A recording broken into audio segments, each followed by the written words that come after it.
Civil society should not be seen as interfering in the process, and this could only be achieved if the observers are well trained to know their limitations, the do's and don'ts of the election observation process. Center for Research and Policy, in collaboration with the International Republican Institute, held the All Civil Society Monthly Meeting on Elections on the 26th and 27th of June 2021. This gathering was held to promote awareness on the upcoming presidential elections. Anangoni Jones, an election expert, in her keynote address gave an assessment on the level of preparedness for the 2021 elections.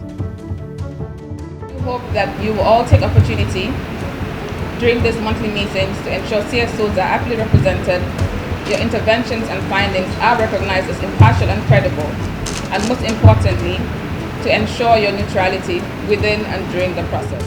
Said Matijau of the Center for Research and Policy also had this to say. Of course, it will always be a challenge.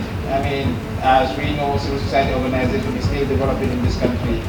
But what will make us to be outstanding organizations, whether we operate at the national level or at our community level, is to always show our independence, but also in terms of neutrality, given that politics is about partisanship, but civil society cannot be partisan.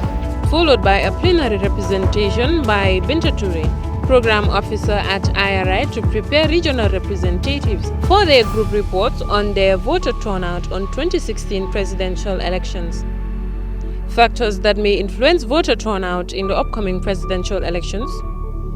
Other issues dilated on included accessibility to voting centers, level of involvement of the youth and women, and other assessments.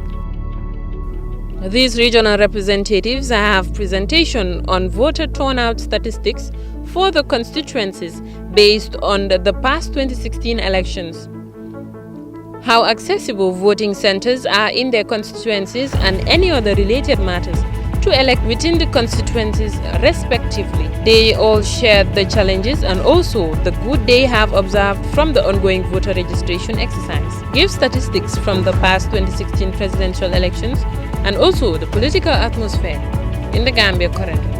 We've seen preliminary reports by the IEC, but also by our ABU CSO Coalition on Elections in terms of the ongoing voter registration. So you would know better than them or better than us the things that are happening in your constituencies when it comes to the voting centers, accessibility, and related matters.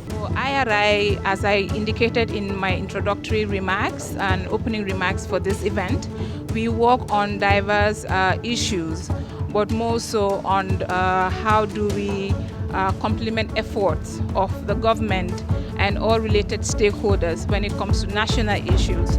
So that's why this monthly stakeholder meeting hosted by the Center for Policy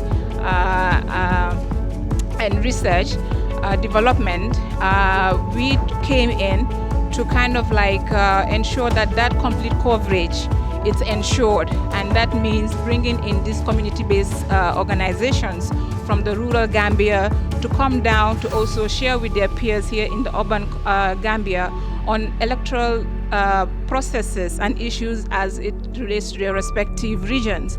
You will all agree with me that to some extent most of these activities that are around national issues are centered in the combos. So our peers in the upcountry, they do also have issues, but then normally they are not factored in these ongoing conversations. So that is more the main reason that we said, instead of just going around doing the usual, why don't we bring down these regional representatives? Because like we said, election is a very important issue, it's a very important matter. So it is good that when the discussions are being held, it is all conclusive, it is all inclusive rather. So that is more the reason. This will be a series of monthly meetings that will be happening, and it will be hosted by the CSO organizations, the first one being the CRPD, but we hope that the subsequent one will also be hosted by other CSOs. So that also brings them together, that advocacy coordination will be strengthened, and we hope that the issues will be taken further based on the deliberations and then what the respective representatives from the regions will also take back. As you can see, in terms of the team, we're saying connecting the ground. Largely, the interest is to ensure that as we head towards the elections and even beyond, that we can bring local civil society activists or organizations that are at the grassroots, connect them with those that work nationally to ensure that we share notes, that we ensure that we understand what they are doing at the local level, to be able to connect and amplify our issues, and to ensure that we hold governments accountable, but most importantly to ensure that there is a free, fair and credible elections as we head to 2021. For Sahel Network News, Adja Kadi Sagna.